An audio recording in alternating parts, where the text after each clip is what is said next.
Some viewers may find the following video disturbing. Viewer discretion is advised. Welcome, everyone. Today we'll be talking about Dark History's very own Hatchet wielding Spinster. Today we're talking about the story of Lizzie Borden.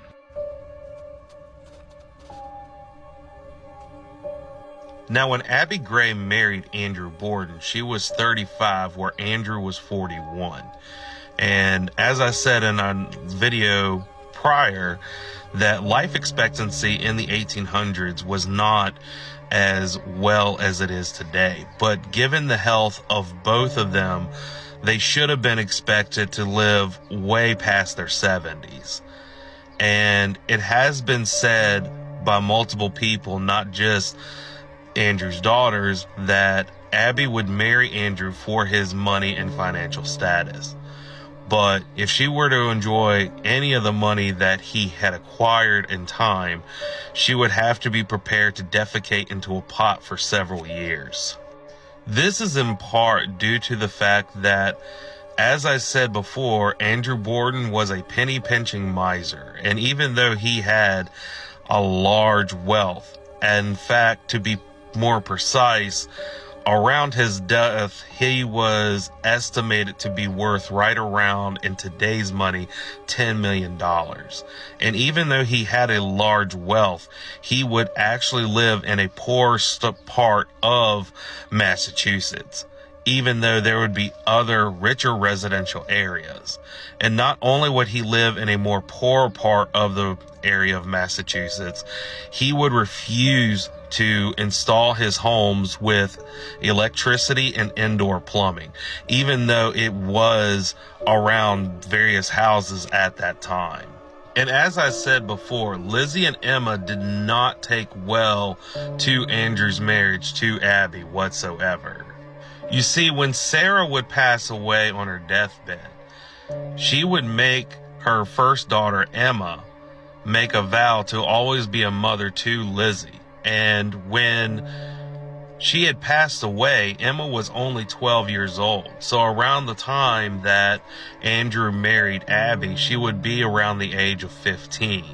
And being at that age and having a new woman coming in the house and expected to be this new mother, it kind of rubbed Emma the wrong way. And it's not really said if Lizzie disliked Abby because she just didn't like her for the same reasons, or if she just did not like Abby because her older sister that she's seen as a mother figure did not like her.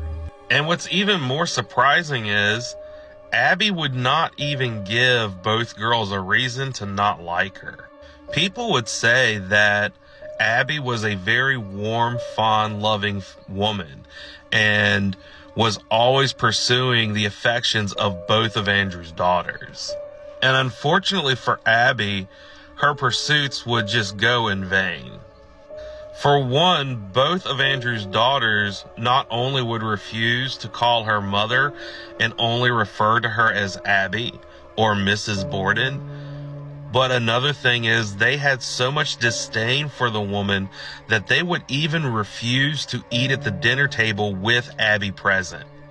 And when Lizzie was in school, she would often discuss to all of her peers about her disdain of her stepmother. It should also be noted that while she was in school, she wasn't exactly hated in school, but she wasn't exactly popular either. But regardless of how much they disliked their stepmother, it is said that most home life within the Borden home was fairly peaceful. And it is also stated that Emma and Lizzie would actually be very cordial with Abby.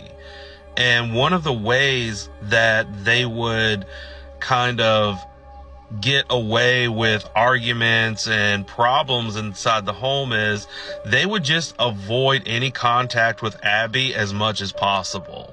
And a lot of those ways that they would limit their contact with Abby is Lizzie and Emma would often spend a lot of time in their vacation home in New Bedford. Now, I also want to make another side note that mental health was not a really great advancement in the 1800s, and there weren't really a lot of scientific explanations for mental illness. And it should be stated that listening to a lot of Lizzie's habits and just her personality traits, she exhibited a lot of antisocial personality disorders. And I think a lot of this is in due in part as, one, she actually had antisocial personality disorder, for one, and secondly, just how her father addressed just social gatherings in general. As the girls grew up, they would often get invited to family get-togethers or family gathering parties throughout their life by uncles and cousins and different relatives. And even though it would be family events, Andrew Borden would completely restrict the girls from attending any of these parties. And he would often tell the girls that there was no use going to these things because it was just a waste of money. So a lot of ways, Lizzie would not be around a lot of people, mainly because of her father. She couldn't go to family events because it was a waste of money. And a lot of her kids in class would know about her financial status, so the poorer kids would not want to hang out with her either because they knew her status quo. And richer kids would not want to hang out with her because they knew even though she had money, she was not allowed to spend any of it. And even though Lizzie would spend pretty much most of her life alone, she was pretty content with just being alone. An antisocial personality disorder would not be the only mental illness that Lizzie would exhibit. And unfortunately, because of the times, they would not classify Lizzie as having a mental illness, and they would just shortly classify it as Lizzie having quote unquote women problems. And even though Lizzie was not particularly a bright person in school, she would take a lot of pride in her work. That is until she would drop out of school at the age of 16. And even though teachers would classify her as not exactly being bright, they would also state that Lizzie was very sharp-witted and even sarcastic, especially towards peers that refused to leave her alone. And this little trait would actually create problems that she would have with the opposite sex later on down the road. But after Lizzie would drop out of school, her and Emma would become extremely involved in church, and it would actually be a very big part of their life. And not only would church be a big part of their life, it would just revolve around different things they would do at social events.